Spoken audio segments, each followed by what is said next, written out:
Hi there again everyone, Josie here, Life at 50 and Beyond. Thanks for joining me here in my channel where you will find mostly affordable, practical, and easy DIYs. Today I have an upcycling project. For this DIY, I will be using this picture frame measuring 3.5 by 5 inches. And I like this because this is the new line from the Dollar Tree. I love the finish and I like the fact that it has this metal label on the front. So I will be removing the inserts. That would include also this pretty wooden backing, and it's made of wood as well. I will be setting this aside so that I can also use it for future projects. So for this DIY, I would need a total of 4 pieces of this picture frame. And I'm also going to be using this empty shoebox for men's shoes. And I suggest that size because it's wider or bigger. You can also use the women's boots boxes because they tend to come in bigger. Because I think for this project, the regular size for women will not work. Now anyway, I am going to be utilizing the bottom part of the shoebox as my base in creating this organizer. As you can see, there is a gap at the center middle part. I'll be using these hardwood stakes that I got at 99 cents only store. It came with 5 pieces in a pack for $1.99. So if you have a 99 cents only store nearby, you can purchase this during spring season or gardening season. And this is the perfect size for filling the space in between these pairs of picture frames.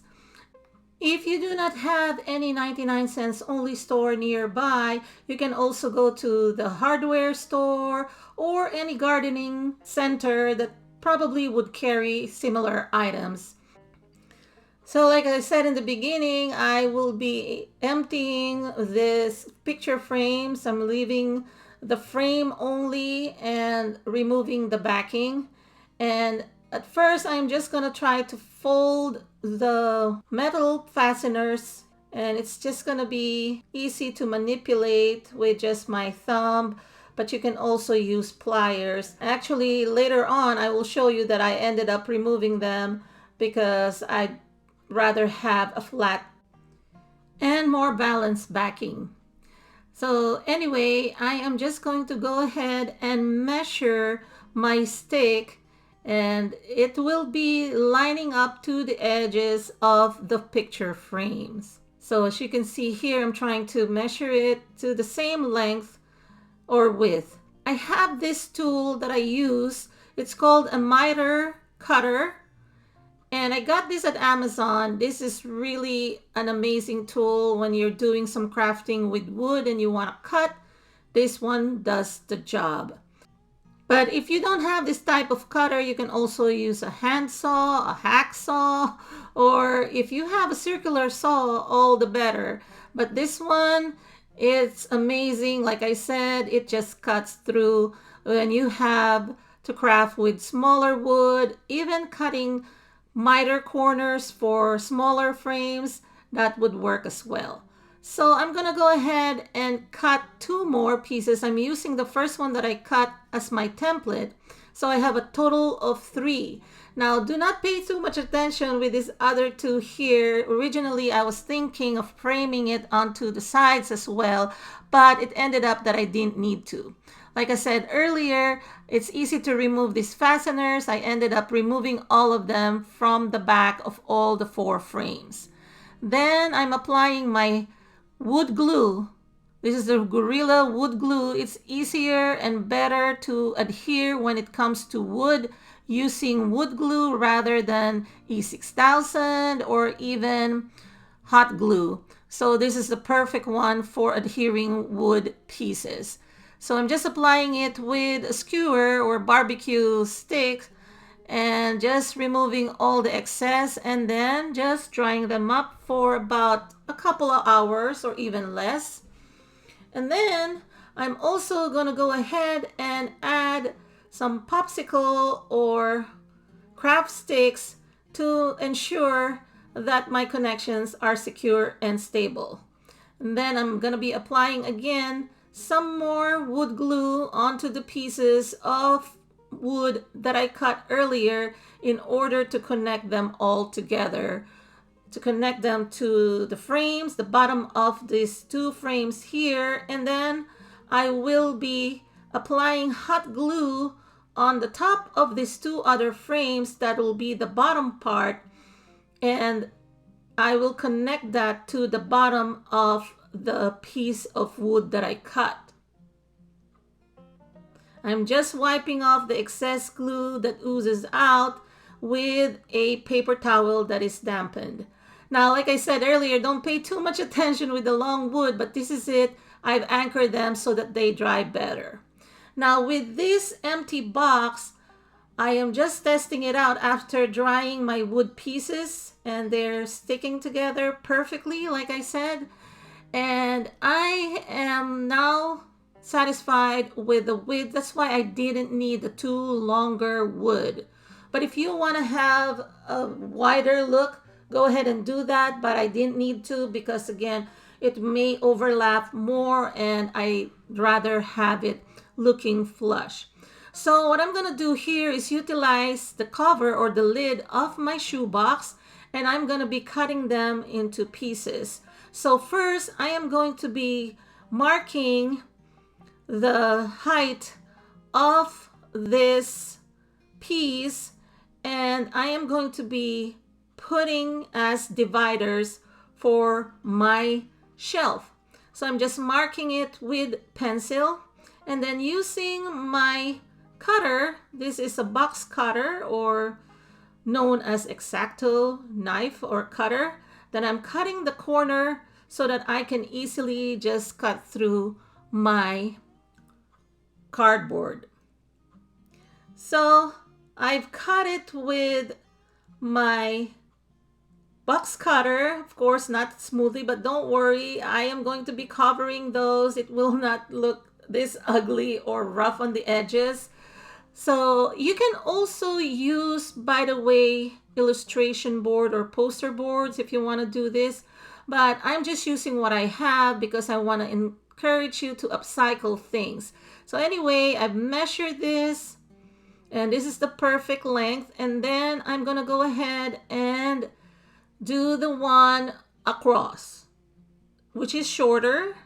So I place my vertical one, and now this is the horizontal one. I'm just measuring the width.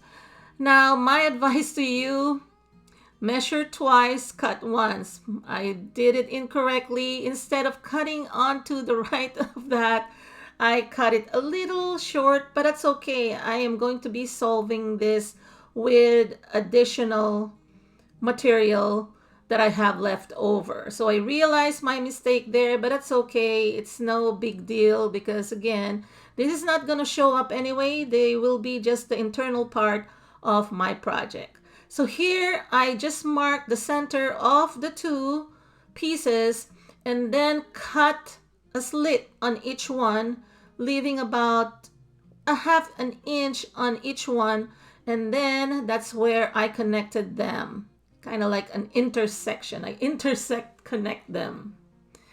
And there's still gap on the sides, but like I said, I'm gonna solve that. And here I'm just straightening and measuring it, and again trying to test if my top would sit well.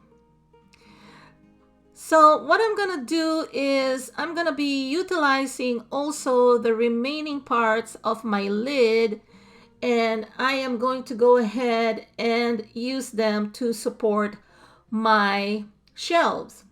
So I am going to go ahead and cut that border or strip to glue it at the center of my empty box.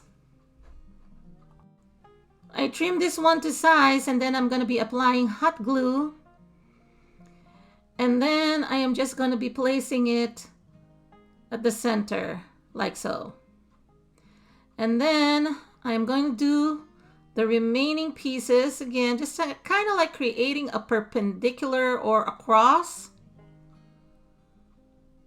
And then just hot gluing it at the center here. This will offer additional support for my shelves. And then my remaining piece here, I'm gonna cut them into smaller pieces, equal height. And that's the one that I'm gonna be using to fill in the gaps. As a matter of fact, even if I had a good measure earlier, I would prefer to have additional support like this to make it a little bit better.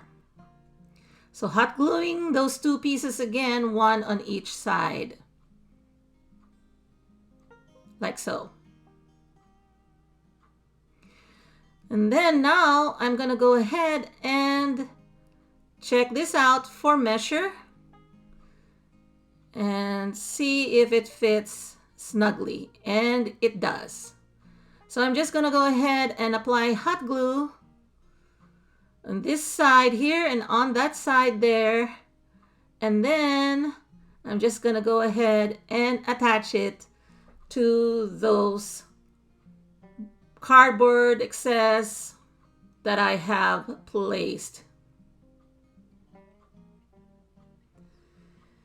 And then I am just going to go ahead and straighten it, making sure that everything lines up properly, and then applying more hot glue to ensure that they connect well. If there are any gaps, this is where I am going to be applying my glue to secure my shelf.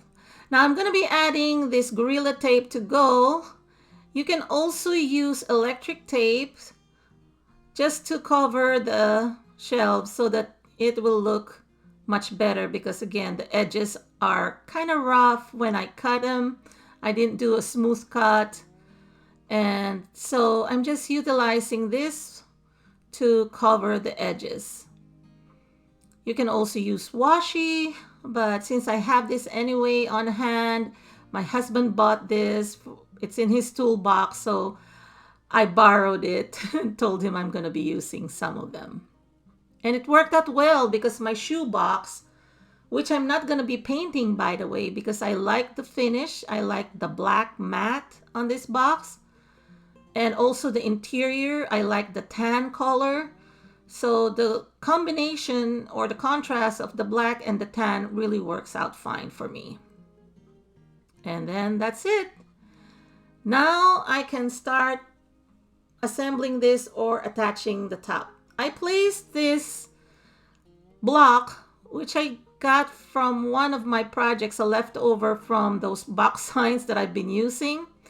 You can also use those tumbling blocks, 2 of them. Just place them at the center where the shelves intersect, just to provide additional support because there's a gap there. So I'm just going to be applying hot glue to the edges of my empty shoebox, which is not too empty right now because I've attached my shelves. And then I am just going to go ahead and connect my wooden frames. You can also use E6000 if you prefer for a stronger hold, but I like using hot glue whenever I can. It provides a strong hold as well, depending on the material. So the combination of the cardboard and the wood with the hot glue works out just fine.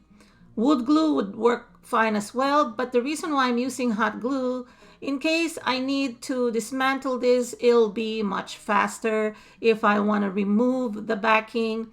And it works out fine. You will see in the end, it is a durable connection. Now, I'm also off camera putting in some additional or leftover of my shoeboxes lid and placing them where there are gaps on the top shelf. Because as you can see, this is not really flush on the center part, so I'm just adding them just to make it look better. But like I said, this one would hardly show the interior because it's going to be covered with things that you're going to put in. So here I'm just adding more hot glue to the edges or to the connections to secure it much better. And I am done. Voila! So I've noticed a gap here when it dried up, and that is bothering me. I don't have a wood putty, but I do have a caulk, and that works out fine as well. So just my tip for you, if you have gaps and you're working with wood, you can use that as well. So I'm painting the 3 pieces of wood that I cut earlier with my favorite acrylic paint, my nutmeg brown by Apple Barrel. And I'm just slowly and carefully painting those 3 pieces of wood. Earlier, I was thinking about maybe painting them all the same color, including the frames, but I do like the finish of the frame. I like the contrast of the light wood on the 4 frames and then flanked by the nutmeg brown. Incidentally, the nutmeg brown matches the tan of the box that I'm using, the shoebox. The inner part matches perfectly. So I'm painting also the edges to give it a more finished look. I love the color combination of the tan that matches the nutmeg brown and then complements the black as well as the light wood. Next, I'm going to go ahead and insert some labels inside those label holders that came with or built into the picture frames. So I printed 4 labels to identify the contents. I'm going to be using this to organize my pens. So for this one, I'm going to be using this for my infusible, for my Cricut, and then on its right, the Crazy Art pens that I have. And then on the bottom left part, I have chalk paints or chalk markers. And then on the bottom right, I will be putting or placing my calligraphy pens. If you have Copic pens or any journaling pens, you can use this as well. So I'm just using this for my growing collection of pens, just to separate each one.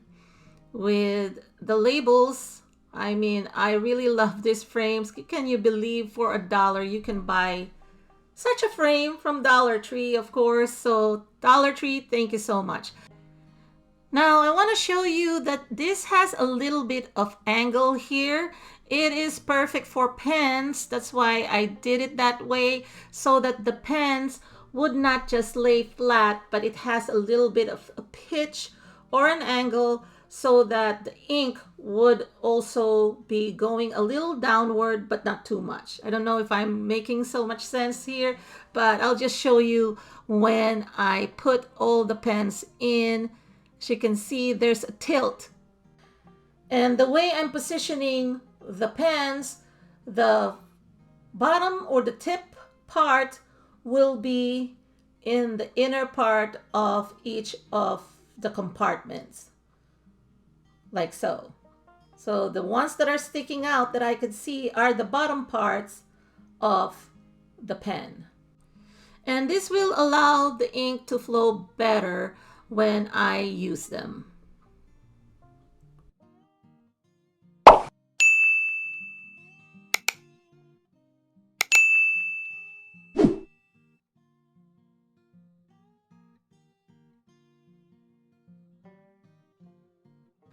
So to hide the flaws, you know, the glue that oozed out as well as some gaps, as you can see, there is a gap there. I was actually contemplating on using those 2 long woods just to attach them behind, but it would look awkward. So either I use a cloth ribbon or the same tape, the Gorilla Tape, that would blend well with the box. So I'm just showing you an alternative here. You can use ribbon as well. So this is it, the final project. I'm using it as, again, my collection of pens organizer. But there are a lot of other uses that you can use this for. But for me, I'm using this because I love journaling and I do like coloring books and I like using different colors of pens. But I am also showing here that you can use this for maybe your note cards. You can separate them by seasons or by occasions if you want to hold birthday cards or blank cards for any season or any occasion. Of course, I didn't redo the labels anymore. I'm just showing here that it can also hold the blank greeting cards or blank cards as well. You can use it to hold ephemeras or your journaling cards as well. Organize them by the season. So instead of those ink colors or ink finishes, you can label them the 4 seasons. I'm showing you here also this DIY, which I'm going to be inserting the picture that you can also use to hold pens like in this photo, and I'm going to be inserting the iCard on the upper right hand corner if you want to watch the video on how I made that one.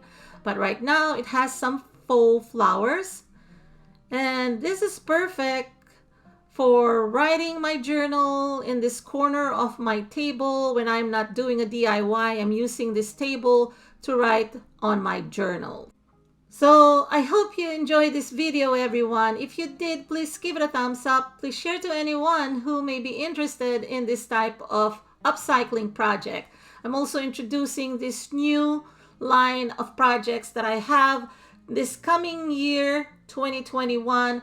I'll be utilizing Dollar Tree to upgrade or upcycle items that you normally would see in your home, or even thrifted items. So I'm going to be calling it Upcycling with Dollar Tree items. So I hope you tune in. If you haven't subscribed yet, please do subscribe. And if you haven't clicked that notification bell icon, please do so that whenever I upload a new content or a new video, you will be notified. Also, you can follow me on my other social media accounts to get some updates. Have a great day, everyone, and I'll talk to you again on my next video. Take care and God bless. Bye-bye!